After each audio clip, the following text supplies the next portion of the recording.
ডাকসু নির্বাচন 2025।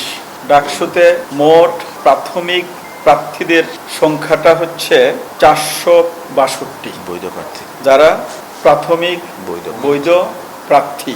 প্রাথমিক ত্রুটিপূর্ণ আছে 47।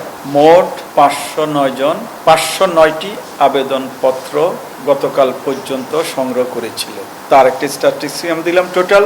আর যদি আমরা বিভিন্ন পদে যারা মনোনয়নপত্র জমা দিয়েছেন তাদের পরিসংখ্যান যদি বলি, সহসভাপতি বিপি পদে ছাত্র 43 জন, ছাত্রী 5 জন, মোট 48 জন।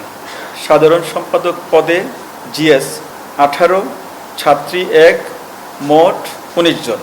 সহ সাধারণ সম্পাদক পদে যেটাকে এজিএস বলা হচ্ছে 24 জন, 4 জন ছাত্রী, মোট 28 জন। মুক্তিযুদ্ধ গণতান্ত্রিক আন্দোলন সম্পাদক ছাত্র 14 জন, ছাত্রী 1 জন, মোট 15 জন। বিজ্ঞান ও প্রযুক্তি সম্পাদক ছাত্র 10 জন, ছাত্রী 1 জন, মোট 11 জন। ক্যারিয়ার ডেভেলপমেন্ট সম্পাদক ছাত্র 7,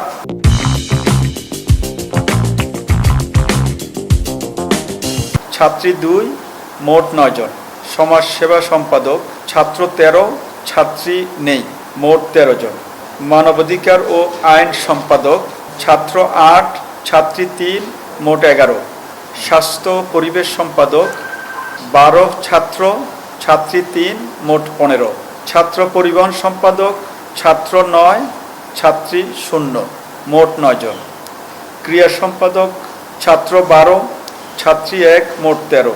গবেষণা ও প্রকাশনা সম্পাদক ছাত্র 7, ছাত্রী 4, মোট 11। কমন রুম, রিডিং রুম ও ক্যাফেটেরিয়া সম্পাদক ছাত্র 2, ছাত্রী 9, মোট 11। আন্তর্জাতিক সম্পাদক ছাত্র 15, ছাত্রী 0, মোট 15।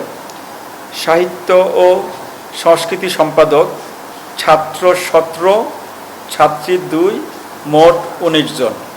সদস্য পদ 191 জন, ছাত্র 24 জন, ছাত্রী, মোট 215 জন।